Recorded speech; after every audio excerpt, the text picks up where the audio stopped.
अच्छा, आपको हीरे की अंगूठी खरीदनी हो, सोने की अंगूठी में हीरा जड़ा हो, तो ये सोने की अंगूठी ऐसे ही तो मिलेगी नहीं बाजार में। कोई टोकरी में रखकर तो बेचेगा नहीं कि ले लो अंगूठी। अंगूठी लेने के लिए आपको विशेष बाजार में जाना पड़ेगा। बाजार में विशेष दुकान पर, सर्राफा बाजार में जाकर जब सर्राफ की दुकान पर जाएंगे और सोने की अंगूठी मांगेंगे तो वो कहेगा भीतर आओ। वो दुकान से भीतर ले जाएगा कमरे में, और कमरे में अलमारी खोलेगा, और अलमारी के भीतर एक अलमारी, उसे खोलेगा, भीतर से एक डिब्बा निकालेगा, और जब डिब्बे का ढक्कन खोलेगा तो रेशमी या गुलाबी कागज पर रखी हुई सोने की अंगूठी दिखाई देगी। कितने नियम है, कितने प्रतिबंध है सोने की अंगूठी तक पहुंचने के लिए। अच्छा, अब एक बात और देखो आप, ये गल्ला मंडी में जहां लोग गल्ले का व्यापार करते हैं, धान गेहूं, वहां हमने देखा कि बड़े बड़े बांट रहते वहां लोहे के,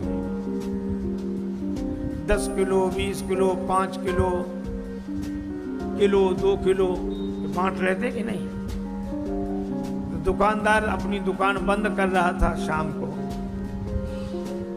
तो उसने 10 किलो 20 किलो के बांट बाहर ही छोड़ दिए। तो हमने उससे कहा कि ये बांट भीतर क्यों नहीं रखते हो, दुकान बंद कर रहे तो बाहर क्यों रख रहे हो। उसने कहा कि महाराज लोहे के बांट हैं, इनका क्या, पड़े रहने।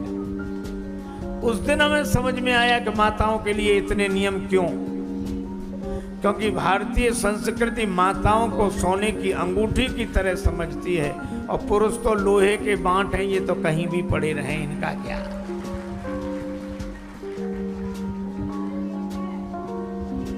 इसलिए माताओं, आप ऐसी बात सुनकर उदास मत हुआ करो, आपकी महिमा है।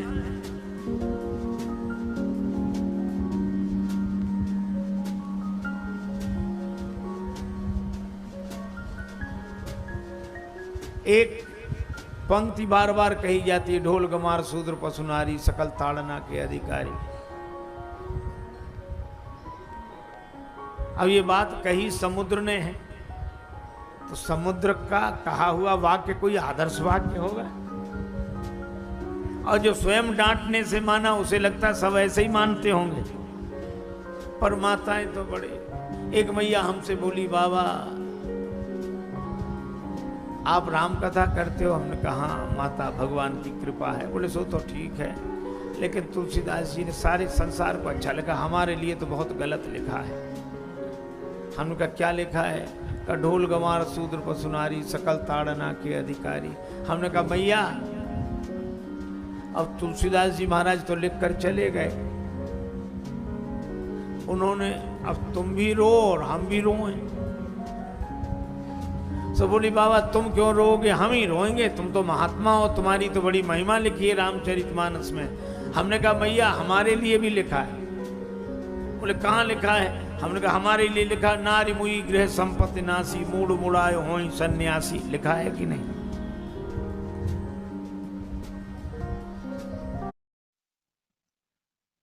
तो हमने ये कथाएं सुनी स्वामी राजेश्वरानंद जी महाराज द्वारा। बहुत ही सुंदर तरीके से इन कथाओं का वर्णन उन्होंने किया है।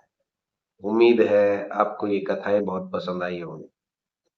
अगर आपको ये कथाएं पसंद आई हैं तो चैनल को सब्सक्राइब कीजिए, वीडियो को लाइक और शेयर कीजिए, ताकि इस तरह की प्रेरक और हास्य कथाएं हम आपके लिए लेकर आते रहें। आपका बहुत बहुत धन्यवाद।